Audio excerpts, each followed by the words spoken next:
Bonjour à toutes et tous, bienvenue dans les coulisses du Grand Lyon. Mon invité du jour, Gabriel Amar, bonjour. Bonjour, merci de m'accueillir. Vous êtes le député de Villeurbanne. Alors vous avez lancé hier, le 13 mars, une grande enquête populaire à Villeurbanne. Il faut-il comprendre que vous lancez déjà la campagne des municipales de Villeurbanne? Non, c'est le prolongement des rencontres de quartier en vue d'expliquer pourquoi M. Macron n'ayant pas respecté le vote des Français l'année dernière, j'étais favorable à sa destitution.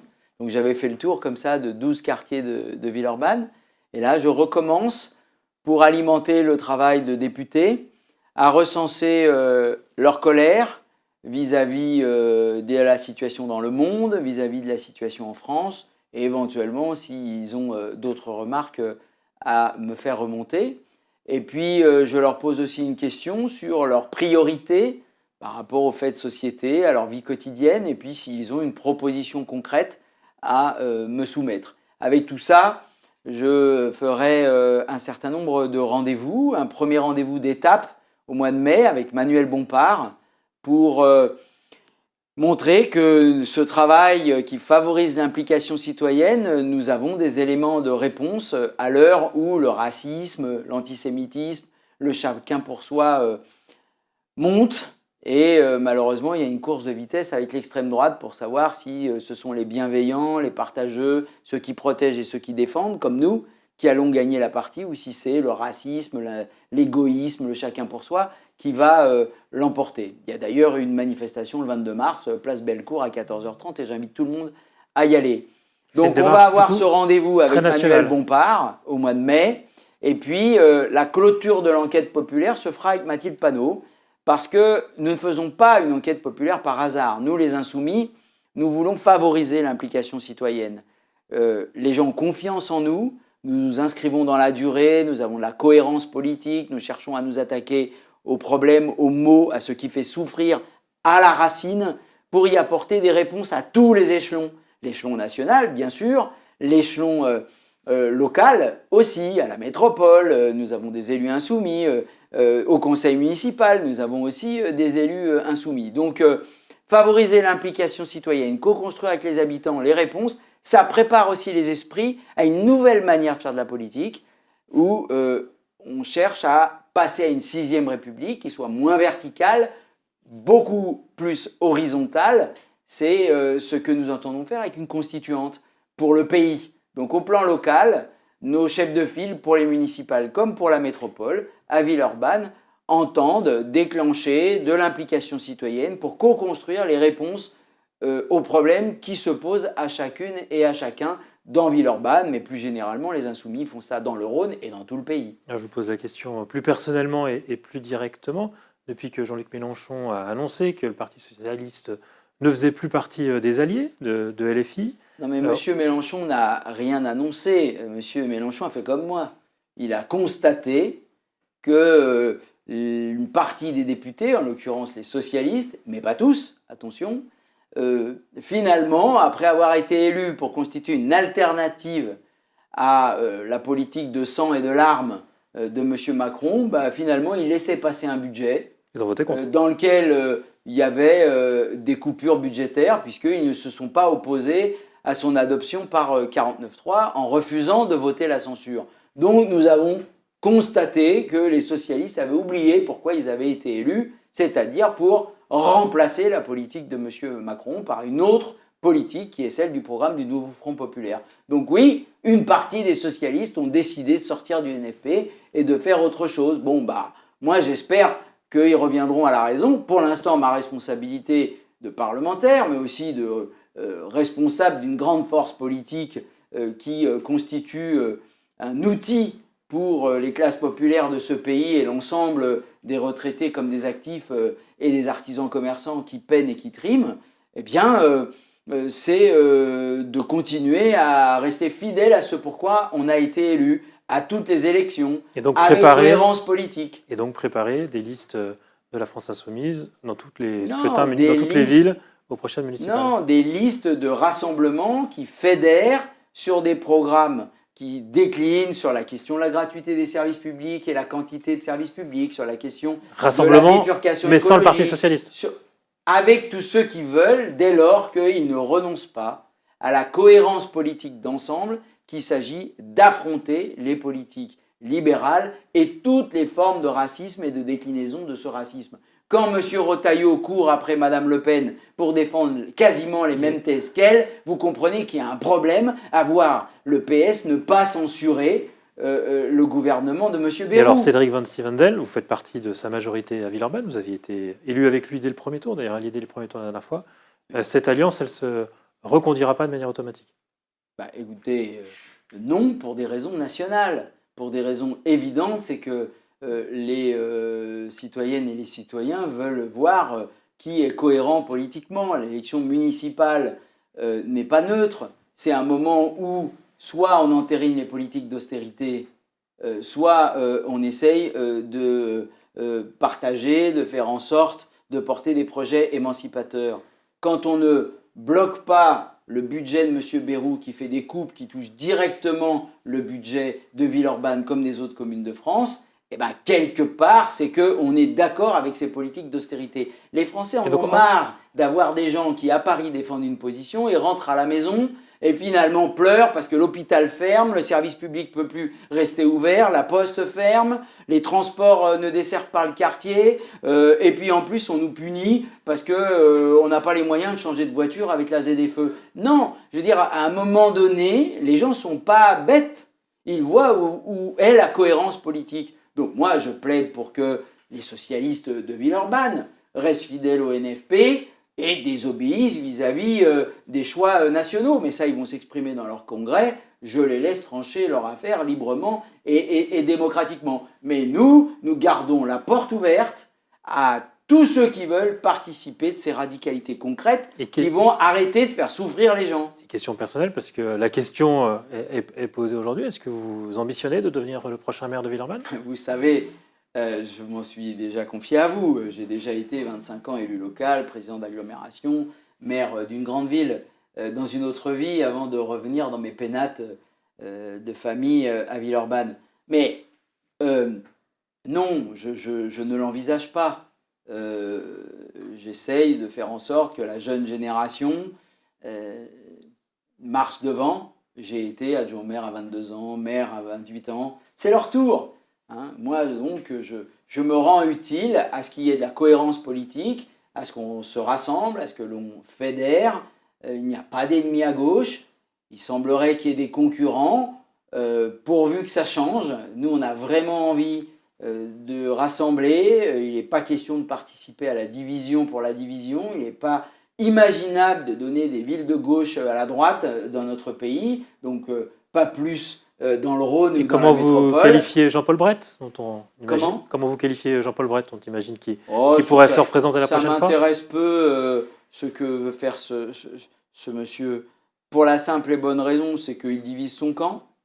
D'abord, quand il fait des scores, il les fait grâce à un électorat de droite qui ne veut pas entendre parler de la gauche et qui participe aussi d'une forme de haine politique.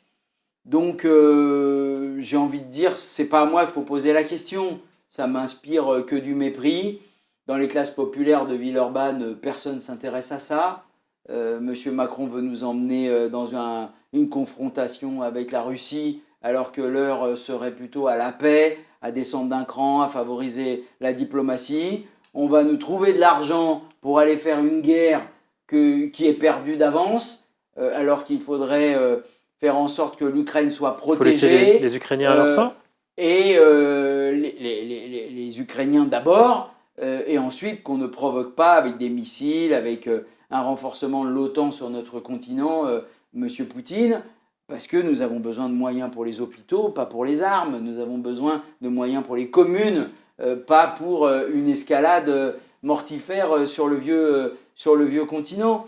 Donc les gens dans les quartiers populaires et dans les classes populaires et chez les retraités à Villeurbanne comme ailleurs, ils ont envie de paix, ils ont envie d'harmonie. Donc nous, il faut qu'on puisse amener des politiques publiques, non pas pour aller faire la guerre, mais pour protéger, pour émanciper, pour aider notre jeunesse qui a besoin de s'émanciper, qui a faim, qui n'a pas de toit, la spéculation immobilière est telle qu'on ne peut plus se loger dans nos villes. Enfin bref, il y a tellement de choses importantes qu'il est temps de faire la paix, de faire respecter nos frontières, de se protéger nous en tant que Français et pas se mettre à la solde des Américains en leur courant derrière, alors que nous avons l'indépendance depuis le général de Gaulle chevillée au corps pour porter un message de paix, de concorde et d'harmonie. Donc pour les élections municipales, il faut qu'on ait des politiques publiques locales qui permettent de porter cet état d'esprit, cette volonté de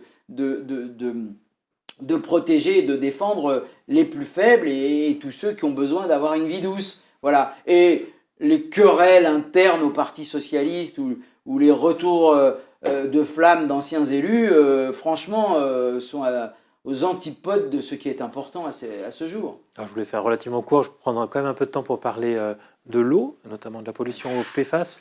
Vous êtes co-rapporteur d'une mission d'information sur les PFAS, qui doit rendre son rapport d'ici... Sur les conséquences de la directive eau potable pour les collectivités en France. Très exactement. Et dans cette directive européenne, il y a l'enjeu des PFAS et des molécules de polluants éternels qui doivent être stoppées et disparaître des eaux brutes et a fortiori des eaux conduites au robinet de la population, bien entendu. Mais il y a aussi tout l'enjeu de la précarité dans l'accès à l'eau. On a des centaines de milliers de nos concitoyens qui n'ont pas l'eau courante sécurisée. Nous avons plusieurs centaines de milliers, là encore, et 2 fois plus même en matière de sanitaire et d'assainissement de qualité dans la communauté nationale qui ne sont pas correctes. Donc il y a un vrai travail de réaliser des diagnostics localement. Ça va conduire à la fois pour endiguer les PFAS, faire en sorte que tout le monde ait de l'eau et des sanitaires, ça va être des investissements importants. On ne peut pas, en tant que Français, avoir dit à Bruxelles, on s'en occupe conformément à la directive européenne, et après on dit en France, les collectivités, les mairies, les intercommunalités, débrouillez-vous avec la conséquence de notre signature. Est-ce que la question centrale de cette mission parlementaire, c'est pas de définir qui va payer la dépollution des PFAS ? Oui, c'est faire en sorte que les redevances qui sont à mobiliser sur la consommation de l'eau, sur le captage de l'eau dans la nature, permettent de financer la pollution. Sauf qu'aujourd'hui, 90% de la pollution vient des industriels et des PFAS qui sont répandus dans les cultures destinées à l'alimentation, alors que ce sont les consommations dans la cuisine et la salle de bain, donc l'usage domestique, qui portent 70% des recettes qui servent à lutter contre les pollutions. Donc il va falloir rééquilibrer les choses. Il faut faire payer les agriculteurs et les industriels. Il faut faire payer les acteurs économiques qui d'ailleurs déduisent la charge eau de leurs impôts, contrairement aux familles qui ne peuvent pas déduire leur facture d'eau de leurs impôts. Et du coup, leur dire, bah oui, vous allez payer plus de redevances que par le passé, surtout les agriculteurs n'en payent pas du tout. Mais les agriculteurs, vous voyez, je dépose un texte sur les polluants éternels. Ça risque de pas être très populaire de dire qu'il faut que les agriculteurs payent plus aujourd'hui. D'abord, les agriculteurs ont besoin de prix rémunérateurs. Là, vous m'amenez sur un autre sujet. Ils ont besoin d'être protégés, d'avoir une protection sociale, d'avoir des retraites à un bon niveau, ce qui n'est en effet pas le cas. Donc, en effet, il faut faire extrêmement attention. Mais pour autant, si on dit aux agriculteurs, vous avez le droit d'utiliser des intrants, bien que moi, par exemple, je suis pour qu'il n'y ait pas d'intrants, mais admettons qu'ils utilisent des intrants. Bon, au moins qu'ils n'utilisent pas des PFAS, parce que les PFAS ne se dégradent pas, voire se combinent dans la nature et deviennent extrêmement dangereux. La plupart des pour la engrais santé de et tout les le monde. pesticides contiennent des PFAS. Oui, mais ils n'ont pas toujours contenu des PFAS. C'est pour qu'ils durent plus longtemps dans la nature qu'on leur a mis les molécules de pesticides et d'herbicides sur des molécules de PFAS. Donc, du coup, moi, je dis, allons vers l'interdiction d'une part des PFAS dans la culture destinée à l'alimentation, parce que ça veut dire qu'on empoisonne les aliments, donc quand même, c'est marcher sur la tête. Bon, d'autre part, faisons en sorte que l'ensemble des PFAS qui sont attrapés en sortie d'usine, qui sont attrapés pour filtrer l'eau du robinet, pour qu'elle arrive potable chez les habitants, tous ces PFAS qui sont dans les charbons actifs notamment, ou dans les macérats de la potabilisation de l'eau du robinet, quand il y avait des PFAS dans la nature, on les détruise. Or, en France, la ministre de la Transition écologique vient de me dire il y a 48 heures que j'avais raison, qu'il n'y avait pas de filière de régénération des charbons actifs en France et qu'il n'y avait pas plus d'incinérateurs à 1400 degrés. Parce qu'il faut un incinérateur à 1400 degrés. Qu'il faut 1400 degrés pour détruire des molécules de PFAS et l'ensemble de la chaîne de traitement et d'incinération des déchets en France qui contient forcément des PFAS. D'accord ? eh bien, est à étant à 800. 900 degrés, dans le meilleur des cas, nous ne détruisons pas les PFAS. Donc les PFAS que nous éliminons à un endroit, nous les rejetons dans la nature à un autre. C'est sans fin, donc on pourra toujours interdire tous les PFAS. Il faut interdire tous les PFAS. Donc là, vous avez fait une proposition de loi pour créer une filière française. Je dépose une proposition de loi pour qu'il y ait une filière de régénération des charbons actifs, qu'on puisse avoir des incinérateurs à 1400 degrés, au moins pendant un temps, parce que c'est pas la panacée, hein, on ne va pas réchauffer pour réchauffer, surtout à l'heure du dérèglement Et juste climatique. pour finir, vous Mais pensez... il faut détruire pendant quelques années, quelques décennies peut-être, l'ensemble des PFAS, parce qu'on va arrêter de les produire, mais on va aussi les supprimer pour pas qu'ils restent dans la nature, parce qu'ils finissent dans nos corps. C'est une action symbolique ou vous pensez obtenir une majorité à l'Assemblée ? Écoutez, comme je suis un député qui arrive à obtenir des propositions de résolution européenne, des propositions de loi transpartisanes, qu'on a encore récemment, il n'y a pas plus tard que 24 heures, démontré que de manière transpartisane, on était capable d'adopter des textes et de construire une majorité à l'Assemblée nationale autour du respect de la gestion de l'eau par les communes et pas nécessairement par l'intercommunalité, comme beaucoup de mairies de France l'ont demandé, notamment les maires ruraux de France. On est capable de construire des majorités. J'espère que sur des questions où il y a des enjeux sanitaires pareils et des urgences, et ici, à Lyon, à Villeurbanne, dans le département du Rhône, il y a urgence à détruire les PFAS qui sont dans la nature et à protéger nos concitoyens. Donc il nous faut une filière pour ça. J'espère obtenir une majorité à l'Assemblée nationale dans les mois à venir pour faire avancer cette proposition. Gabriel Amar, je vous remercie. Merci à vous. Pour cette double interview avec deux sujets un peu plus longs que d'habitude. Mais je vous dis à demain pour une nouvelle émission des coulisses du Grand Lyon.